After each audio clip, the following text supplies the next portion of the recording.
बहुत समय पहले पहाड़ों और नदियों से घिरे एक विशाल राज्य में एक महान राजा रहता था जिसका नाम था राजा एरियन। वह अपनी बुद्धि के लिए प्रसिद्ध था, लेकिन उसकी एक अजीब आदत थी। वह बहुत कम बोलता था। लोग उसे मौन राजा कहते थे। उसकी चुप्पी ने उसे रहस्यमयी बना दिया था। फिर भी उसका राज्य समृद्ध था। किसानों के खेत हरे भरे थे। व्यापारी रेशम और मसालों का व्यापार करते थे और लोग उसका सम्मान करते थे। लेकिन महल के अंदर राजा के दिल में एक छुपा हुआ दुख था। उसका कोई उत्तराधिकारी नहीं था। एक शाम त्योहार के दौरान राजा एरियन अपने लोगों के सामने खड़ा हुआ। कई वर्षों बाद उसने बोला, एक वर्ष बाद मैं इस राज्य का भावी शासक चुनूंगा। जन्म या शक्ति से नहीं, बल्कि गुण से।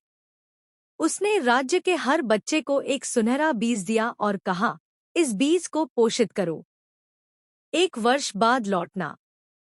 जो मुझे इस बीज की सच्चाई दिखाएगा, वही शासक होगा। बच्चे उत्साहित थे।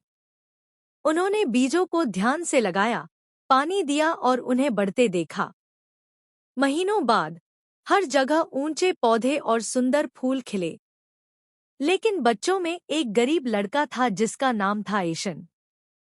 चाहे जितनी कोशिश की, उसका गमला खाली ही रहा। उसने पानी, धूप और प्यार दिया, फिर भी कुछ नहीं उगा। लोग उसका मजाक उड़ाते थे। कुछ ने कहा दूसरा पौधा चुरा लो, पर उसकी माँ ने कहा, सच सोने से भी कीमती है। साल पूरा हुआ। बच्चे राजदरबार में इकट्ठा हुए। हर किसी के गमले में फूल खिले थे। एशन कांपते हुए केवल खाली गमला लिए खड़ा था। मौन राजा उनके बीच चला, हर पौधे को देखा। जब वह एशन के पास पहुंचा, तो लड़के ने शर्म से सिर झुका लिया। लेकिन तभी राजा एरियन मुस्कुराया।